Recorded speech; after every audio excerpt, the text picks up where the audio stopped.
Bien-aimés dans le Seigneur, soyez bénis au nom de Jésus. Là, nous parlons d'un thème très délicat, très principal, très important pour un peuple. Vous savez, parler sur la sécurité, c'est parler directement du salut, de la paix. Le peuple a besoin de la paix. Si nous appelons Jésus le prince de la gloire, c'est parce que, ou le prince de paix, c'est parce qu'il est là pour la paix. La sécurité fait partie aussi de la paix, parce que dans la paix, il y a beaucoup de choses. Il y a la tranquillité, il y a le calme, il y a la sécurité. Nous avons vu le monde comme le monde est en danger. Moi, j'ai défini comme que le monde, c'est comme si le monde est malade. Le monde souffre, le monde haït de l'âge. Un tout vieillard, quand il arrive il atteint un âge, vous savez, il ne voit pas bien, il a des problèmes de santé. Donc c'est comme le monde. Le monde est en train de vieillir. Et la Bible dit que ce monde passera. Alors le monde, avant que ça passe, ça va causer des dégâts. Aujourd'hui, j'ai vu la télé, je crois que c'était hier, je vis la télé. Je vis le RIS et les Américains. Ils ont créé un centre pour déneutraliser les armes nucléaires.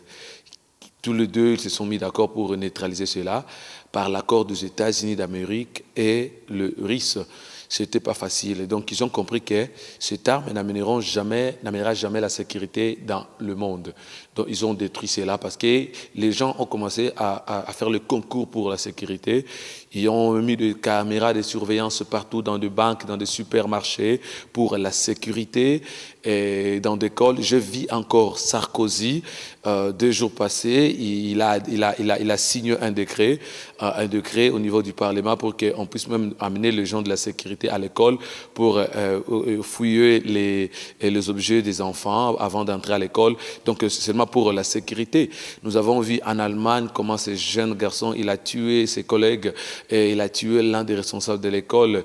Et nous avons vu partout comment la sécurité, il y a la sécurité, parce que même la parole de Dieu dit là, dans le livre de Matthieu, dit qu'il y aura l'insécurité partout. Il ne faut pas oublier que ça fait aussi partie de la promesse de Dieu. C'est un symptôme d'Apocalypse. Alors, mais moi, je vais te dire tout simplement que la vraie sécurité vient de Dieu. La vraie sécurité vient de Jésus. Il n'y a que Jésus qui peut sauver, Jésus qui peut garder. Et voilà, la Bible dit dans le livre de Psaume 127, il a dit, si l'Éternel ne bâtit pas la maison, ceux qui bâtissent en vain. C'est là que nous comprenons que le Seigneur qui bâtit, c'est lui qui garde.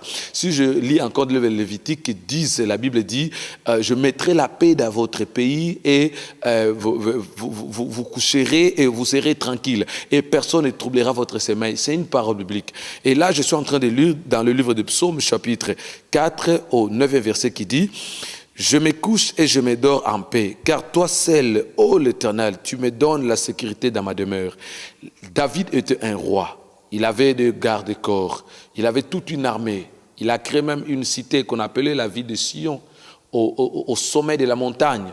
Donc, c'était en sécurité pour lui. Mais David, il a compris que la sécurité qui me donnera l'armée israélite, la sécurité qui me donnera les troupes de Juda, la sécurité qui me donnera je ne sais pas qui ou qui, ne sera pas comparable à la sécurité de Dieu. David, il a compris tout directement. Il a demandé à Dieu, ô Dieu l'Éternel, tu me donnes la sécurité dans ma demeure. Ta demeure peut représenter ta vie, ton pays, ton travail, là où vous êtes.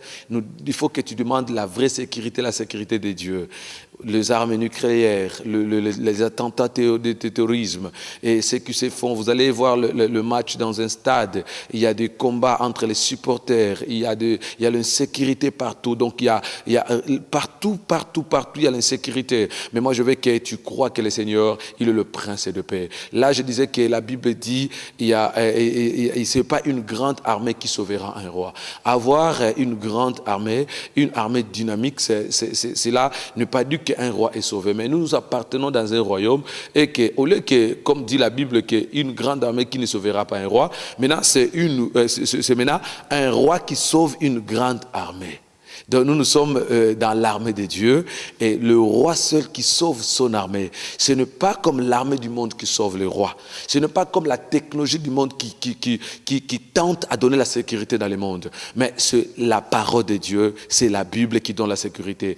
Jésus dit dans sa parole et Dieu dit aussi dans sa parole, il a dit, je mettrai la sécurité dans ton pays dans ta ville. Et Dieu, c'est le Père de toute sécurité.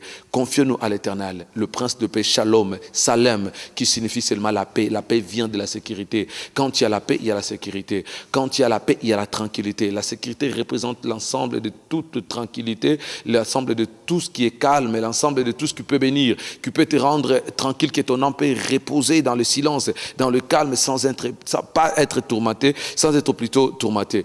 Soyez bénis. Dieu de notre sécurité, il lui restera le Dieu de notre sécurité, c'est lui qui veille et c'est lui qui dort et ni ne sommeille. Donc il y a beaucoup d'expressions bibliques, beaucoup de versets bibliques qui disent que Jésus c'est notre sécurité, il est notre forteresse, il est Jéhovah Shalom, il est Jésus, c'est lui qui fait tout. Donc je veux que tu crois, il faut plus croire à la sécurité de Dieu qu'à la sécurité des hommes. Que le Seigneur soit béni. Soyez en sécurité, vivez dans la sécurité qui vient de la parole de Dieu. Que le Seigneur vous bénisse. Shalom.